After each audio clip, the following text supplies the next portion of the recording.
आप सभी को यीशु सहाय। आज हम लोग आगमन के अंतिम और चौथे प्रभुवार में हैं। प्रभु यीशु के जन्म पर्व से पूर्व का यह पहला प्रभुवार है।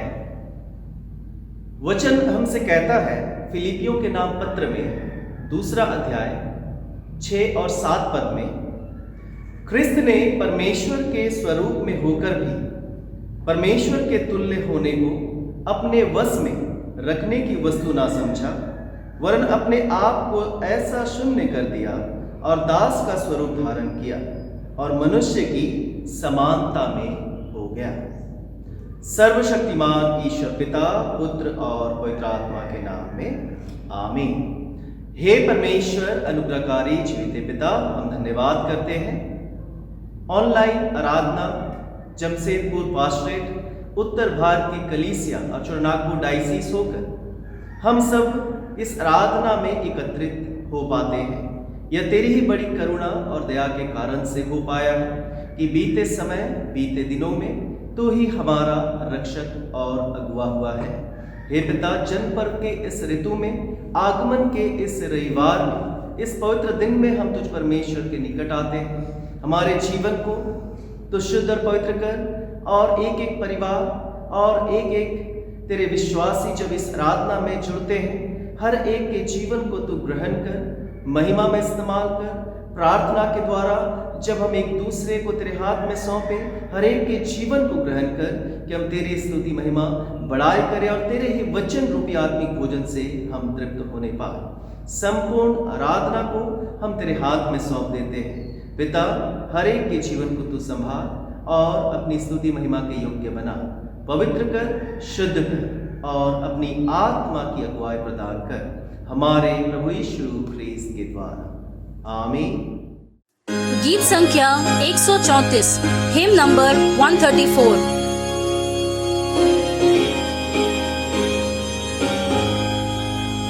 प्रभु तेरा हूँ, तेरे वचन से तेरा प्रेम पहचानता हूँ। मेरी आशा है कि विश्वास से मैं जाके तेरे पास रहूँ। मुझको खींच कर रख ले अपने क्रूस के पास, जहाँ तूने दुख सहा। मुझको प्रेम से वश कर अपने हाथ में ले, आज जो घायल हुआ था, आत्मिक शक्ति से काम के योग्य कर, मुझको सेवा में लगा। मेरा मन कस दे मेरी इच्छा को अपनी इच्छा से मिला। मुझको खींच कर रख ले अपने क्रूस के पास, जहाँ तूने दुख सहा। मुझको प्रेम से वश कर अपने हाथ में ले, आज जो घायल हुआ था। अपनी प्रार्थना में जैसे मित्र से ऐसे दूत से बात करूं, जो एक घड़ी में तेरे संग रहूं, तो आनंद देखूं। मुझको खींच कर रख ले अपने क्रूस के पास, जहाँ तूने दुख सहा। मुझको प्रेम से वश कर अपने हाथ में ले, आज जो घायल हुआ था। सबसे गहरा प्रेम मैं न जानूंगा जब तक स्वर्ग न जाऊंगा। सबसे श्रेष्ठ आनंद तब मिलेगा जब तुझको आँख से देखूंगा। मुझको खींच कर रख ले अपने क्रूस के पास, जहाँ तूने दुख सहा। मुझको प्रेम से वश कर अपने हाथ में ले, आज जो घायल हुआ था। हम प्रभु के सम्मुख विशेष प्रार्थनाओं को अर्पण करेंगे। इस सप्ताह की कलेक्ट प्रार्थना हर एक परिवारों के लिए हम प्रार्थना करेंगे जो दुखित हैं, लाचार हैं, बीमार जन हैं, हम उन्हें प्रार्थना में स्मरण करेंगे। और हमारे चरणाकुट डायसिस के जो दो पुरोहित हैं, माननीय पुरोहित अनुपम निशांत भुइया जो स्वस्थ लाभ ले रहे हैं, माननीय पुरोहित पतरस मुनिपूर्ति जिनका इलाज वेलोर में चल रहा है, हम उनके जीवन के लिए, स्वास्थ्य के लिए परमेश्वर से प्रार्थना करेंगे। और सभी हमारे प्रियजनों को प्रार्थना के द्वारा परमेश्वर के पवित्र और दयामय हाथों में सौंपेंगे कि उन्हें चंगाई मिलने पाए। हम प्रार्थना करें। आज की कलेक्ट प्रार्थना को हम अर्पण करें। हे सर्वशक्तिमान प्रभु, हम प्रार्थना करते हैं कि तू अपने प्रेम की अग्नि से अपने विश्वासी लोगों के हृदय को शुद्ध कर दे, ताकि तेरा पुत्र हमारा प्रभु यीशु ख्रिस्त अपने आगमन के समय हम में अपने लिए एक तैयार किया हुआ वास स्थान पाए। वह तो तेरे और पवित्र आत्मा के साथ एक परमेश्वर अब और सदा जीता और राज्य करता है। आमीन। हे सर्वशक्तिमान पिता, तू ही अपने चुने हुए लोगों को शांति से निश्चित रहने के स्थानों में वास कराता है।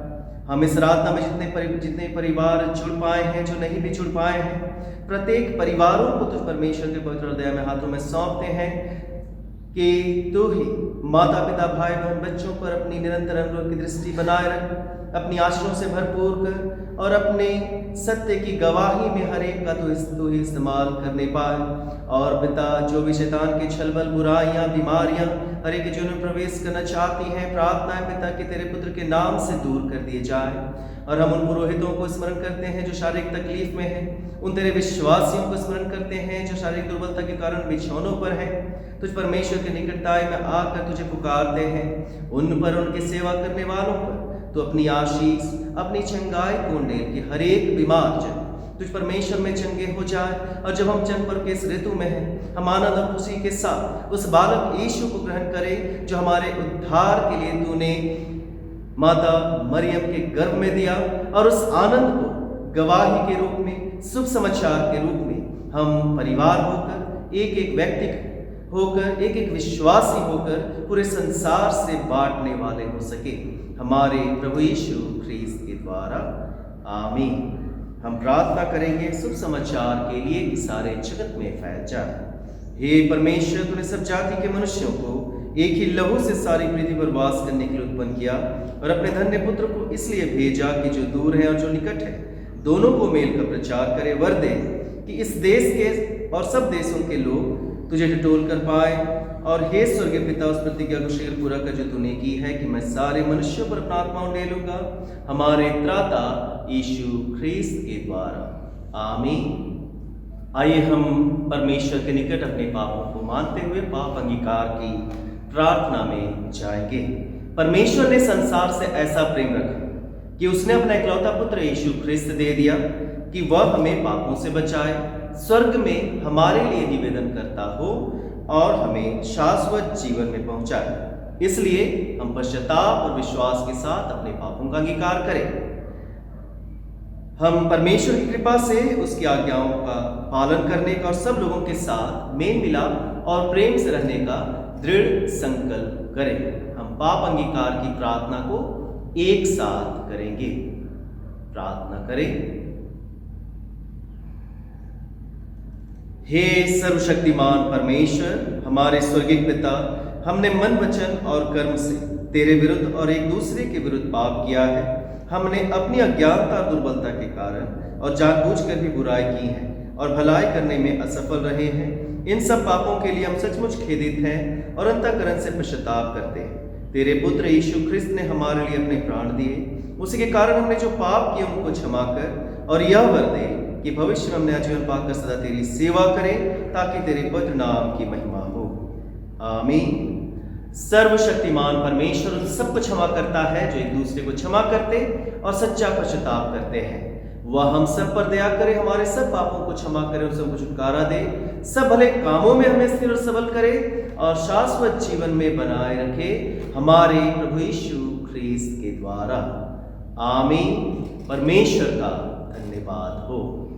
पहला पाठ आज के लिए ठहराया गया पहला पाठ है यशायाह नबी की पुस्तक, उसका 49 अध्याय 1 पद से 6 पद तक। यशायाह अध्याय 49 पद संख्या 1 पद से 6 पद तक। हे द्वीपों, मेरी ओर कान लगाकर सुनो, हे दूर दूर के राज्यों के लोगों, ध्यान लगाकर मेरी सुनो। यहोवा ने मुझे गर्भ ही में से बुलाया, जब मैं माता के पेट में था तब ही उसने मेरा नाम बताया। उसने मेरे मुंह को चोखी तलवार के समान बनाया और अपने हाथ की आड़ में मुझे छिपा रखा। उसने मुझको चमकीला तीर बनाकर अपने तरकश में गुप्त रखा और मुझसे कहा, तू मेरा दास इज़राइल है, मैं तुझ में अपनी महिमा प्रकट करूंगा। तब मैंने कहा, मैंने तो व्यर्थ परिश्रम किया, मैंने व्यर्थ ही अपना बल खो दिया है। तो भी निश्चय मेरा न्याय यहोवा के पास है और मेरे परिश्रम का फल मेरे परमेश्वर के हाथ में है। अब यहोवा, जिसने मुझे जन्म ही से इसलिए रचा कि मैं उसका दास होकर याकूब को उसकी ओर लौटा ले आऊं, अर्थात इज़राइल को उसके पास इकट्ठा करूं, क्योंकि यहोवा के दृष्टि में मैं आदर योग्य हूं और मेरा परमेश्वर मेरा बल है। उसने मुझसे यह भी कहा है, यह तो हल्की सी बात है कि तू याकूब के गोत्रों का उद्धार करने और इज़राइल के रक्षित लोगों को लौटा ले आने के लिए मेरा सेवक ठहरे। मैं तुझे जाति जाति के लिए ज्योति ठहराऊंगा कि मेरा उद्धार पृथ्वी की एक ओर से दूसरी ओर तक फैल जाए। यह परमेश्वर का वचन है। परमेश्वर का धन्यवाद हो। दूसरा पाठ पत्र से इब्रानियों के नाम पत्र, उसका 2 अध्याय 10 से 11 पद और 14 से 18 पद। इब्रानी 2 अध्याय 10, 11 और 14 से 18 पद तक। क्योंकि जिसके लिए सब कुछ है और जिसके द्वारा सब कुछ है, उसे यही अच्छा लगा कि जब वह बहुत से पुत्रों को महिमा में पहुंचाए तो उनके उद्धार के कर्ता को दुख उठाने के द्वारा सिद्ध करे। क्योंकि पवित्र करने वाला और जो पवित्र किए जाते हैं सब एक ही मूल से है, इसी कारण वह उन्हें भाई कहने से नहीं लजाता। 14 से 18 पद। इसलिए कि जबकि लड़के मांस और लहू के भागी हैं, तो वह आप भी उनके समान उनका सहभागी हो गया, ताकि मृत्यु के द्वारा उसे जिसे मृत्यु पर शक्ति मिली थी, अर्थात शैतान को निकम्मा कर दे, और जितने मृत्यु के भय के मारे जीवन भर दासत्व में फंसे थे उन्हें छुड़ा ले। क्योंकि वह तो स्वर्गदूतों को नहीं वरन अब्राहम के वंश को संभालता है। इस कारण उसको चाहिए था कि सब बातों में अपने भाइयों के समान बने, जिससे वह उन बातों में जो परमेश्वर से संबंध रखती है एक दयालु और विश्वास योग्य महायाजक बने, ताकि लोगों के पापों के लिए प्रायश्चित करे। क्योंकि जब उसने परीक्षा की दशा में दुख उठाया तो वह उनकी भी सहायता कर सकता है जिनकी परीक्षा होती है। या परमेश्वर का वचन है। परमेश्वर का धन्यवाद हो। गीत संख्या 164, हिम नंबर 164।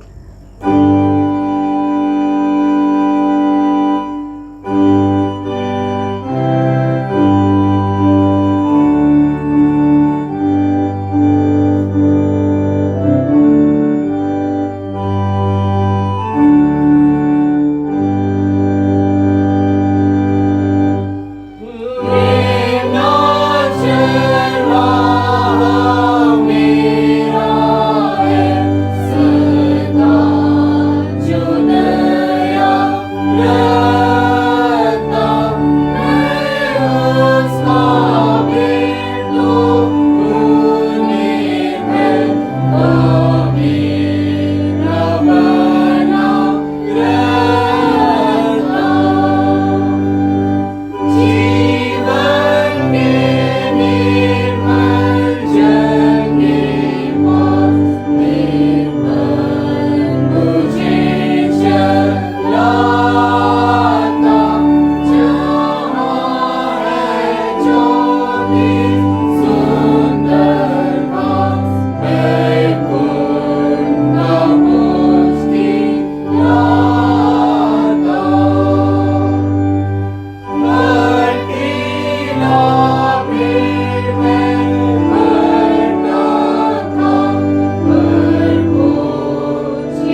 पहले अध्याय में लिखा है और उसके 39 पद से पवित्र सुसमाचार आरंभ होता है।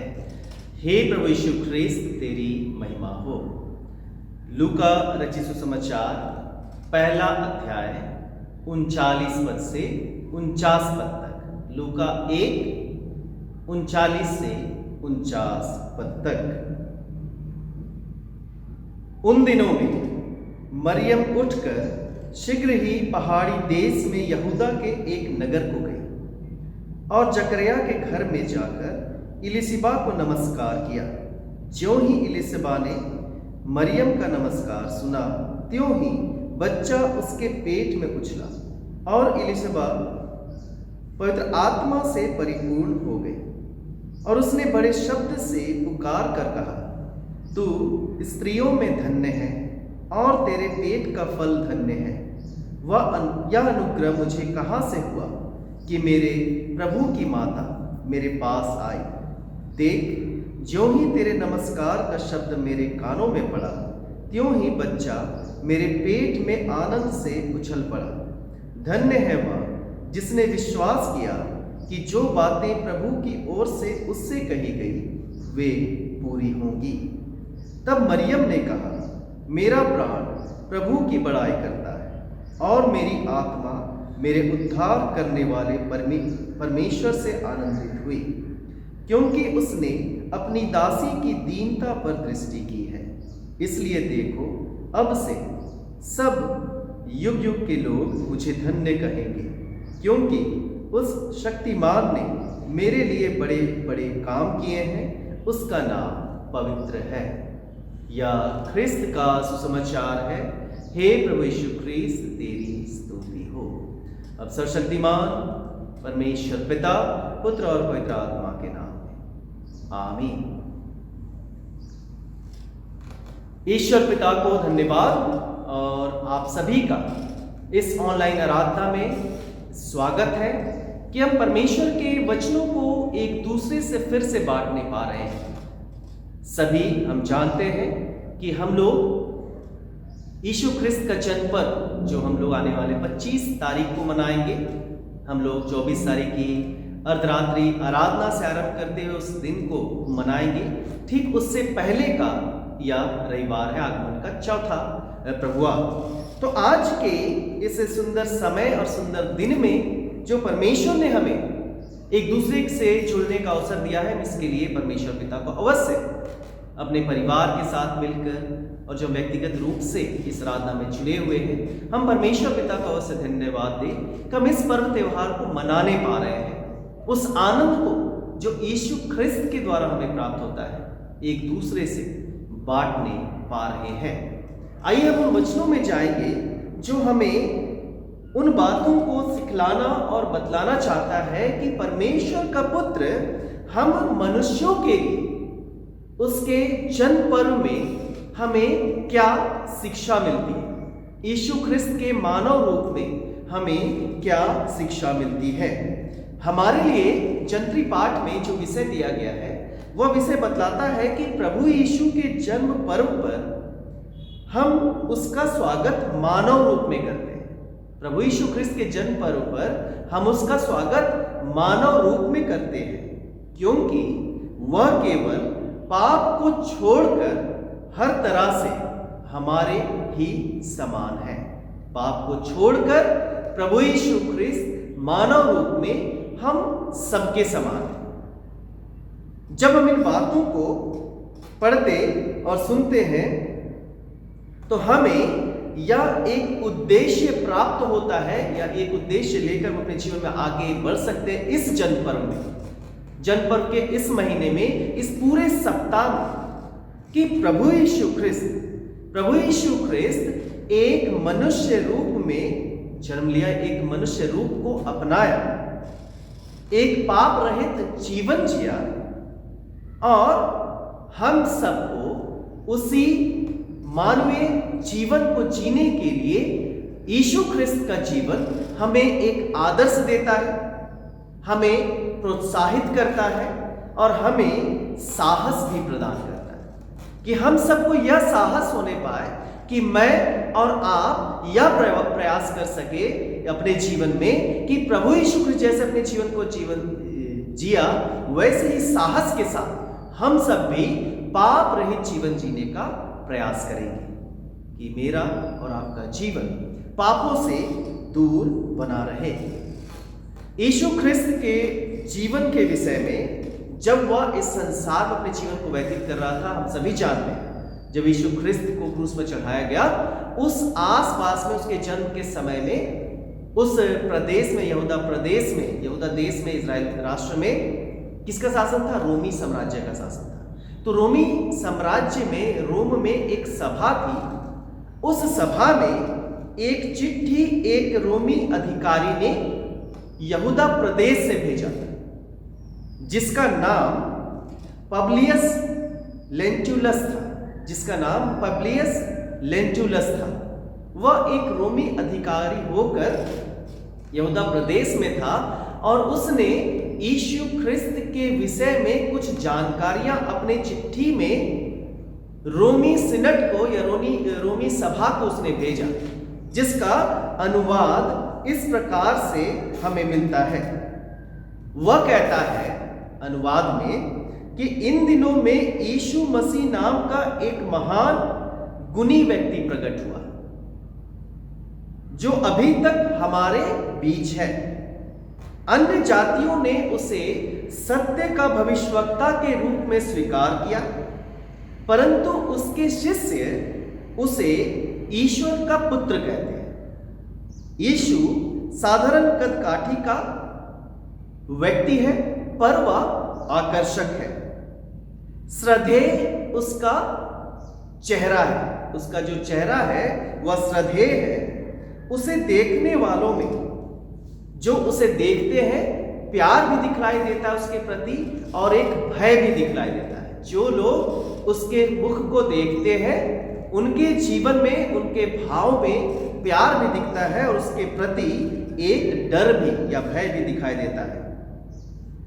किसी को यह ठीक से याद नहीं कि किसी ने उसे हंसते हुए देखा, लेकिन बहुत लोगों ने उसे रोते हुए देखा है।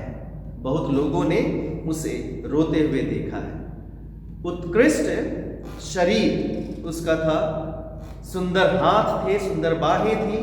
बोलने में वह संयमी, विनम्र, बुद्धिमान, विलक्षण सुंदरता का व्यक्ति, मनुष्य जो था, और वह मनुष्य की संतान में सबसे बढ़कर दिखलाई देता है।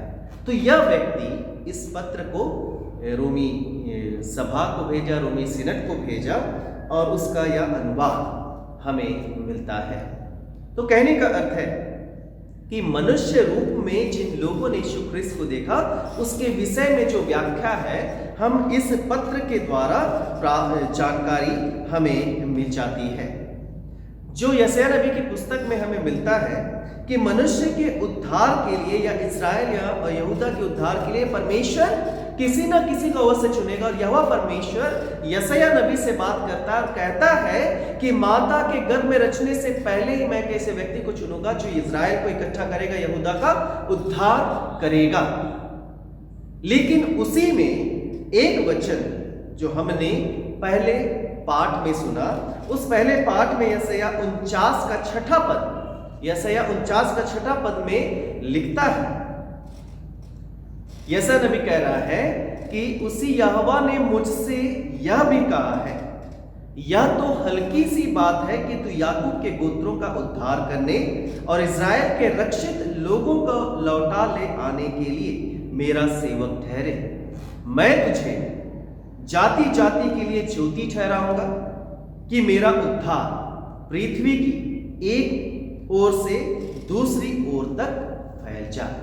परमेश्वर उसी यीशु ख्रिस्त में जो मानव रूप में जन्म लिया, संसार के जाति जाति के लोगों के लिए उद्धार को लेकर आता है।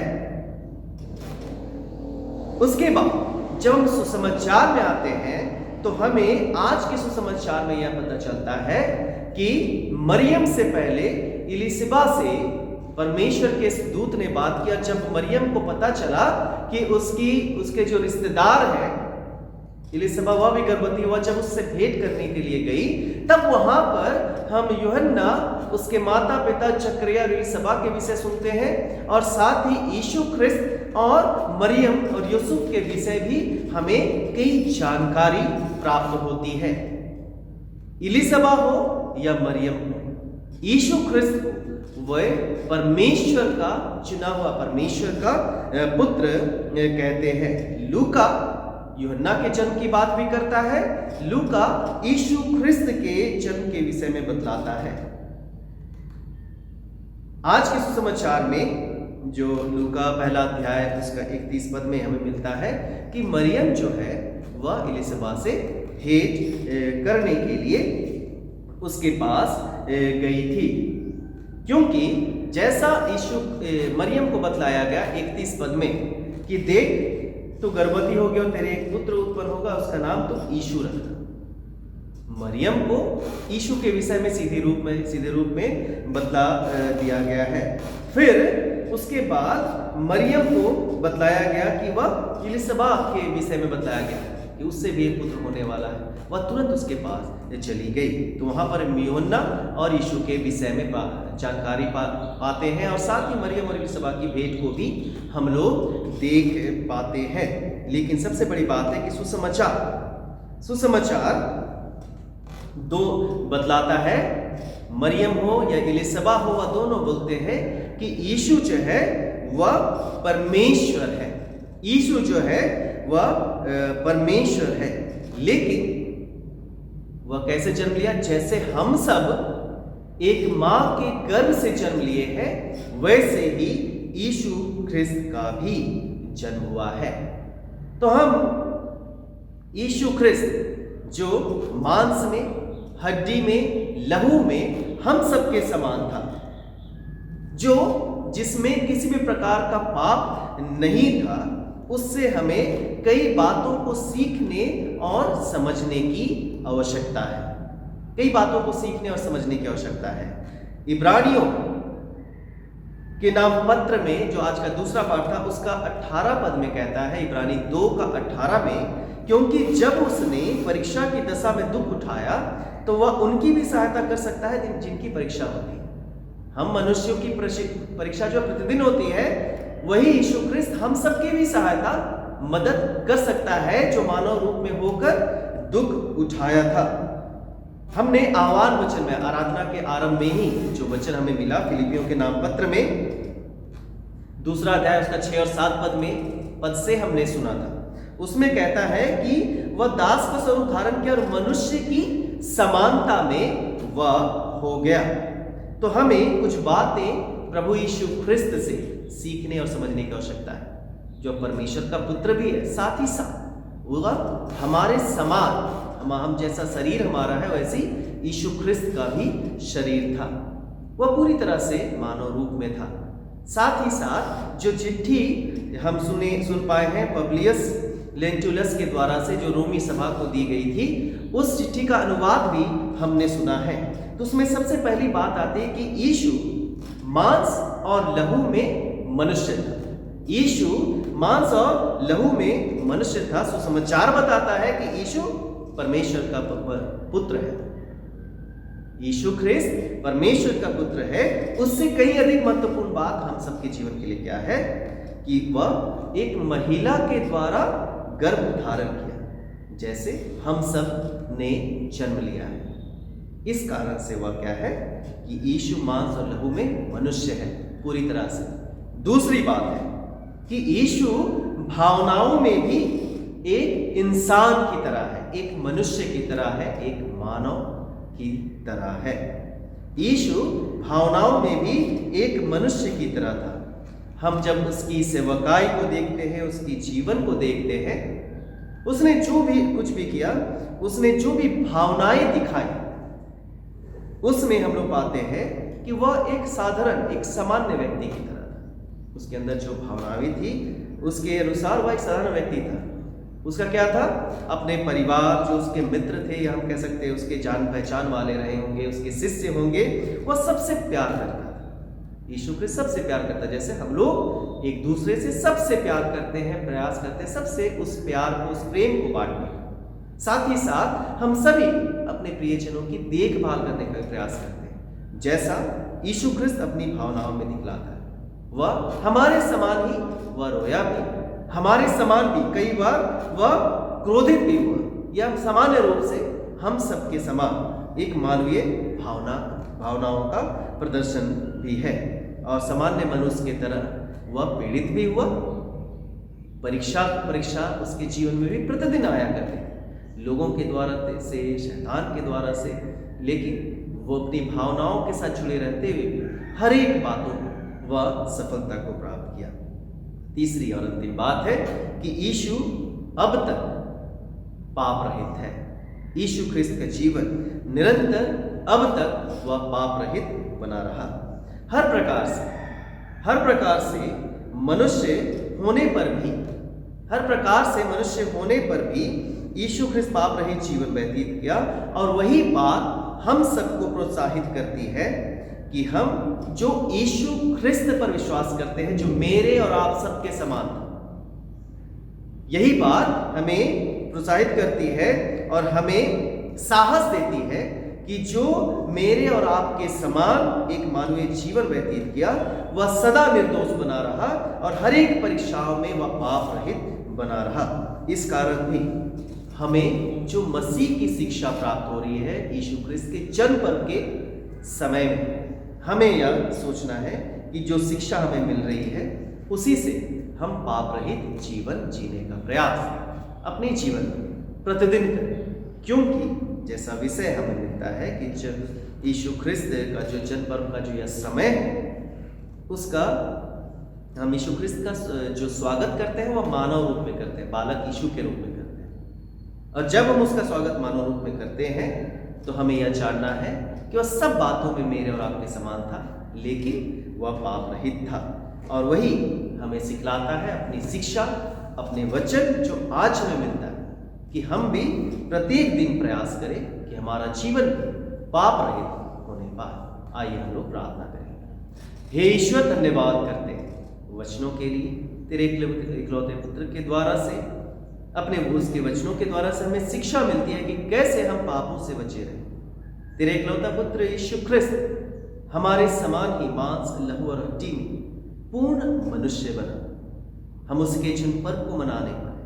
होने दे पिता कि उसी मानवीय स्वभाव के तेरे पुत्र को हम अपने जीवन में ग्रहण करें, और जिस तरह वह परीक्षा में पढ़ा और परीक्षा में उसने सफलता को प्राप्त की, वैसे ही जब हम परीक्षा में पढ़ते हैं वह हमारी सहायता करता है कि हम अपनी परीक्षाओं में सफलता को प्राप्त करें, पाप रहित जीवन जीने का प्रयास करें। होने दे कि तेरा वचन हर एक के जीवन में सामर्थ के साथ काम करे, और तेरे पुत्र को हम सदा अपने जीवन में स्थान दें कि वह हमें साहस प्रदान करे कि हम प्रतिदिन पाप रहित जीवन जीने का निरंतर प्रयास करने वाले हो सके, हमारे प्रभु यीशु ख्रिस्त के द्वारा। आमीन। हम अपने विश्वास का अंगीकार करेंगे। प्रेरितों के विश्वास वचन की घोषणा हम एक साथ करेंगे। प्रेरितों का विश्वास वचन। मैं सर्वशक्तिमान पिता, स्वर्ग और पृथ्वी के सृष्टिकर्ता परमेश्वर पर विश्वास करता हूँ। मैं उसके इकलौते पुत्र हमारे प्रभु यीशु ख्रिस्त पर विश्वास करता हूँ। वह पवित्र आत्मा के सामर्थ्य से गर्भ में आया और कुंवारी मरियम से जन्मा। उसने पुन्तियुस पिलातुस के शासन में दुख भोगा, वह क्रूस पर चढ़ाया गया, मरा और गाड़ा गया और मृतकों के लोक में उतरा। तीसरे दिन वह जी उठा, वह स्वर्ग पर चढ़ गया और पिता की दाहिनी ओर विराजमान है। वह जीवितों और मृतकों का न्याय करने को फिर आएगा। मैं पवित्र आत्मा पर, पवित्र सालों की कलीसिया पर, संतों की संगति, पापों की क्षमा, देह के पुनरुत्थान और अनंत जीवन पर विश्वास करता हूँ। आमीन। गीत संख्या 125 125।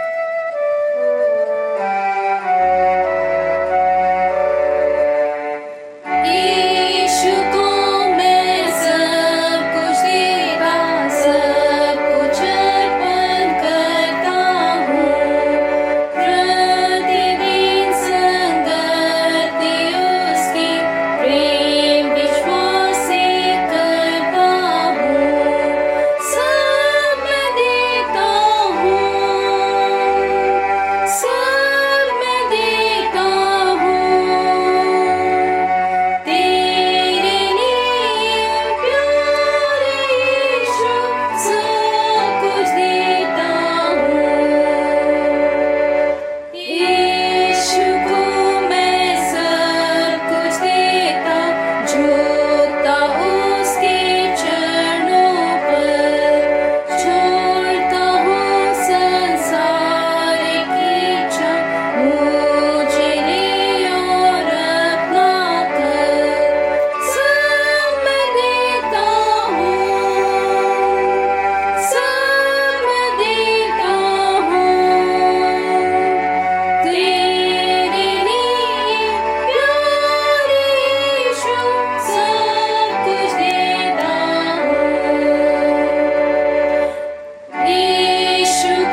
दानों पर जिसको हमने अर्पण किया है परमेश्वर की आशीष को मांगेंगे। हे सर्वशक्तिमान प्रभु परमेश्वर, अनादिकाल से अनादिकाल तक तो धन्य है। हे प्रभु, महिमा पराक्रम शोभा सामर्थ्य और विभव तेरा ही है, क्योंकि आकाश और पृथ्वी में जो कुछ है वह तेरा ही है। हे प्रभु, राज्य तेरा है और तो सबों के ऊपर मुख्य और महान ठहरा है। धन और महिमा आदर सम्मान हमें सब कुछ तेरी ओर से प्राप्त होती है और तेरे हाथ से पाकर इन दानों को हम तुझ में अर्पण करते हैं। तेरी आशीष प्रत्येक दानों पर हो, किया तेरी कलीसिया तेरे राज्य की बढ़ती में काम आए। जिन्होंने अपने भंडारों मुट्ठियों को खोला है, उनके जीवन और भंडारों पर भी तेरे परम्पार आशीष होने पाए, हमारे प्रभु यीशु ख्रीस्त के द्वारा। आमीन। धन्यवाद प्रार्थना में हम जाएंगे। हम अपने जीवन की प्रत्येक आशीषों के लिए, चंगाइयों के लिए, जन्मदिवस के लिए, जो भी वर्षगांठ मनाते हैं, हम सभी के लिए परमेश्वर पिता को धन्यवाद अर्पण करेंगे। दाऊद अपने भजन में कहता है, भजन संहिता 103 में, हे मेरे जीव प्रभु को धन्य कर, जो कुछ मुझ में है उसके पवित्र नाम को धन्य कहे। हे मेरे जीव प्रभु को धन्य कर और उसके किसी उपकार को मत भूलना। वह तेरे सारे अधर्म को क्षमा करता, तेरे सारे रोगों को चंगा करता और तेरे प्राण को नष्ट होने से बचा लेता है। सर्वशक्तिमान ईश्वर पिता की, पुत्र की और पवित्र आत्मा की महिमा हो, जैसे आदि में थी, अब है और सदा वर्ण युगानुयुग होती रहेगी। आमीन। हम प्रार्थना करें।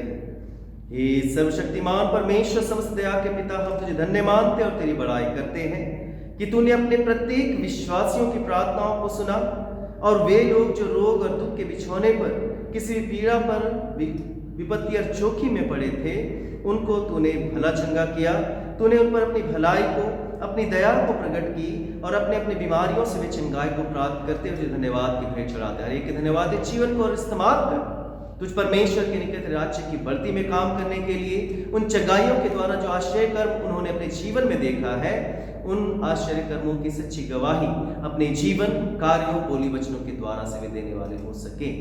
हर एक बीमार जन जो स्वस्थ हुए हैं, उनके धन्यवादी जीवन को तू ही ग्रहण करने पा। पिता परमेश्वर, उन्हें भी स्मरण करते हैं जो इस सप्ताह में जन्म दिवस को मनाते हैं। हम उनके जीवन की हर एक उपलब्धियों के लिए, बीते वर्ष जैसे तूने उनकी रक्षा रखवाली की, बीमार दुख तकलीफ से बचाया, योजनाओं को, कार्यों को उनके जीवन में पूरा किया है, होने दे पिता कि जब वे तेरी दया से एक नए वर्ष में पहुंच पाते हैं, विवाह के पश्चात नया वर्ष हो सकता है और साथ ही जन्म दिवस के बाद वे नए जीवन में प्रवेश करते हैं, नए वर्ष में प्रवेश करते हैं। हर एक विश्वासी परिवारों के जीवन में तो अपनी आशीष अनुग्रह की दृष्टि बनाए रखे, जैसे तूने उन्हें संभाला है, तेरे प्रेम को पहचाने, अपने पापों को तुझ परमेश्वर के निकट मान ले। इस नए वर्ष में जब वे तेरी बड़ी दया से प्रवेश करने पाते हैं, होने दे पिता कि उसी दया के कारण से हर एक कार्यों, योजनाओं का आरंभ तेरे नाम के द्वारा से आरंभ करें, कर तुझी में करते रह, तुझी में वे समाप्त कर तेरे ही धन्यवादी बने रहने पाए। इस नए वर्ष में हर एक का रक्षक और अगुआ तू ही होने पाए। हे पिता, तूने एक एक परिवारों पर अपनी आशीष अनुग्रह की दृष्टि बनाए रखे, हर एक के जीवन को हम तेरे चरणों के तले लाते हैं। धन्यवादी जीवन को ग्रहण कर अपनी महिमा के लिए तू ही इस्तेमाल करने पाए, हमारे प्रभु यीशु ख्रीस्त के द्वारा। आमीन। आइए हम प्रार्थना की भरपूरी के लिए प्रभु की प्रार्थना को एक साथ करेंगे। हे हमारे पिता, तू जो स्वर्ग में है, तेरा नाम पवित्र माना जाए, तेरा राज आए, तेरी इच्छा स्वर्ग में पूर्ण होती है वैसे पृथ्वी पर भी हो। हमारे दिन भर की रोटी आज हमें दे, हमारे अपराधों को क्षमा कर जैसे हमने अपने अपराधियों को क्षमा किया है। हमें परीक्षा में न डाल, परंतु बुराई से बचा, क्योंकि राज्य, पराक्रम और महिमा अब और सर्वदा तेरी ही है। आमीन। हम समापन की प्रार्थना में जाएंगे। हे सर्वशक्तिमान परमेश्वर, तूने हम सभी को ऐसा अनुग्रह दिया, समय दिया कि हमने इस ऑनलाइन आराधना के माध्यम से तुझ परमेश्वर की महिमा, स्तुति, बड़ाई में, तेरी प्रशंसा में और प्रार्थना करने में अपने समय और जीवन को व्यतीत किया है। तू कहता है कि जहां कहीं भी तुझ परमेश्वर के नाम से दो या तीन एकत्रित होते हैं, मैं उनका मांगा वर उन्हें देता हूँ।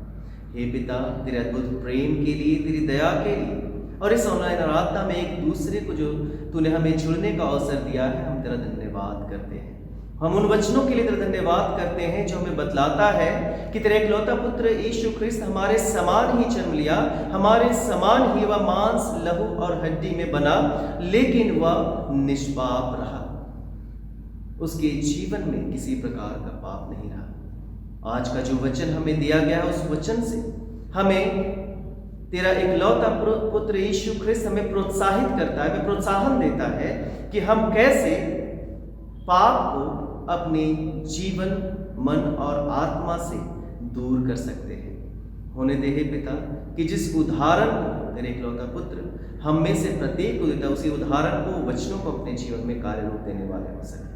आराधना के पश्चात हम जिन जिन कार्यों में लगते हैं, जिन जिन कामों को करते हैं, इस पूरे सप्ताह में तो हम में से प्रत्येक के साथ हो, एक परिवार के साथ हो, माता पिता भाई बहन बच्चों के साथ हो, कि जब हम तेरे इकलौते पुत्र यीशु ख्रिस्त के जन्म पर्व को मनाते हैं, एक दूसरे के साथ हम शांति की बातें करें, क्योंकि तेरे इकलौता पुत्र यीशु ख्रिस्त शांति का राजकुमार है और सरदूतों ने कहा कि वह बड़े आनंद का सुसमाचार लेकर आता है। उसी आनंद के सुसमाचार को हम पूरे जगत में बांटने वाले भी हो सके, हमारे प्रभु यीशु ख्रिस्त के द्वारा। आमीन। परमेश्वर पिता के आशीर्वाद को हम ग्रहण करें।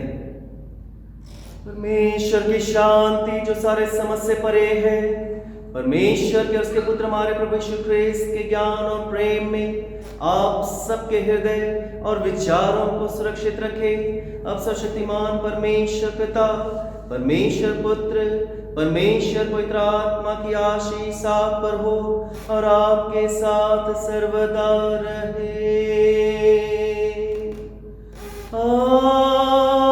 आमीन, आमीन, आमीन।